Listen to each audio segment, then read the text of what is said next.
Como evitar ser enganado na hora de fazer a ceia de Natal e de Ano Novo? No supermercado, por exemplo, durante a escolha de uma ave para assar, como saber se você não está comprando gelo pelo preço de peru? Especialistas ouvidos pela Notícias Brasil contaram algumas possíveis fraudes que vendedores ou produtores de alimentos podem utilizar para enganar os consumidores na hora da ceia. Peru, Chester, peixes, azeite, carnes embutidas e até enfeites natalinos entram nessa lista. As tradicionais aves de ceias de Natal, como peru e Chester, são justamente os exemplos mais citados como passíveis de fraude. Isso porque, depois de abater e limpar os animais, os produtores precisam resfriar as carnes rapidamente para impedir a entrada de bactérias. Elas são mergulhadas em água gelada para iniciar o resfriamento, saem de uma temperatura de 30 graus Celsius para praticamente zero, em poucos segundos. Parte dessa água é absorvida pelo corpo da ave, aumentando seu peso. A água e o gelo fazem parte do processo de produção de proteína animal, mas há um limite determinado por normas técnicas, explica Alexander Dornelles, especialista em inspeção animal e membro do Sindicato Nacional dos Auditores Fiscais Federais Agropecuários, FA. Esse limite, segundo norma do Ministério da Agricultura, deve ser de apenas 6% quando o produto chega à gôndola onde o consumidor pode comprá-lo.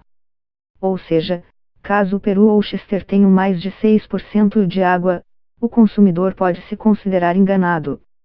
Mas como descobrir se há algo de errado antes da compra? O consumidor não tem como saber até preparar o produto, explica Ederly Pereira Cardoso, gestora do Centro de Produtos Pré-Medidos do IPEM-SP, Instituto de Pesos e Medidas de São Paulo. Na hora de assar, nesses casos, a ave pode diminuir de peso substancialmente. Cardoso aconselha o consumidor a procurar o PROCON, Programa de Proteção e Defesa do Consumidor, caso desconfie de alguma fraude por parte de um produtor ou vendedor. O volume exato de água, no entanto, só pode ser calculado em laboratórios especializados. Os peixes também entram na lista de possíveis fraudes de fim de ano. Uma norma do Ministério da Agricultura limita a 12% a aplicação de água sobre a superfície dos pescados. Dornelles também cita outro caso, quando o vendedor coloca um tipo de pescado mais barato dentro de uma embalagem de um produto mais caro. Assim, ele vende um peixe de valor menor por um preço elevado. Segundo o especialista, isso pode ocorrer com o bacalhau mais usado em ceias de Ano Novo. O consumidor pode ser enganado porque normalmente não sabe diferenciar os tipos de peixe. Então, o vendedor coloca outro pescado mais barato e diz que é bacalhau, para vender mais caro, diz. Carnes embutidas, como salsichas, também podem ser fraudadas de maneira parecida, segundo Dornelles. Por norma, esse tipo de carne pode ter apenas 2% de amido, uma substância usada para dar a aparência e liga à massa de proteína. Em casos de fraude, o amido é adicionado em maior quantidade para substituir a carne.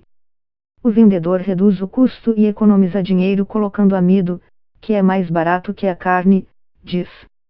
Nestes casos, Dornelles afirma que a melhor maneira de fugir de possíveis erros é escolher estabelecimentos que sejam registrados por órgãos de fiscalização, como agências sanitárias, ou comprar produtos de marcas que tenham o selo de Inspeção Federal, SIF. Todos os finais de ano, o IPEM de São Paulo realiza operações para detectar esquemas de fraude em estabelecimentos do estado de São Paulo. Segundo Cardoso, gestora do Instituto de Pesos e Medidas, um dos esquemas mais encontrados pelo órgão é a cobrança pela embalagem, o que é ilegal. Por lei, o vendedor não pode adicionar ao preço final do produto o peso da embalagem. Por exemplo, o recipiente plástico onde o peru é embalado deve ser descontado do valor da ave. O consumidor tem que pagar pelo peso líquido do produto, apenas o que ele vai consumir. Não pode pagar pela embalagem do Chester, que em alguns casos chega a ter 70 gramas, explica. Ela diz que essa discrepância pode ocorrer também em casos de panetones, principalmente aqueles produzidos de forma artesanal. O produtor pode querer cobrar pela embalagem. Cardoso aponta uma maneira simples de o consumidor descobrir se está sendo enganado nesse ponto. Basta olhar no rótulo e ver se o peso da embalagem está sendo descontado, diz. Em caso negativo, é possível denunciar o estabelecimento ao Procon? Erros ou má-fé em medidas afetam até os enfeites de Natal, segundo ela.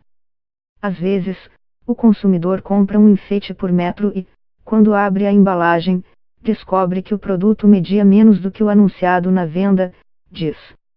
O azeite de oliva virgem e extra virgem, que tem como matéria-prima a azeitona, também pode ser alvo de adulterações, segundo Fátima Paritzi, coordenadora de qualidade vegetal do Ministério da Agricultura. Algumas marcas adicionam óleo vegetal, o que descaracteriza o azeite. O azeite virgem não pode ter edição de nada, deve ser um produto extraído apenas da azeitona, diz Paritzi. Algumas marcas colocam que vendem azeite virgem ou extra virgem, mas estão vendendo óleo vegetal misturado. Além de checar se há óleo vegetal na composição, a fiscal dá outra dica para fugir do azeite batizado: unidades que custam menos de R$ 10 não são puros. A imensa maioria do azeite que compramos no Brasil é importado. Vem da França, Espanha, Portugal, Grécia. Um azeite com um preço muito baixo não é viável para o produtor. Ou seja, ele não conseguiria produzir algo puro e vender por menos de R$ 10, pois teria prejuízo, explica.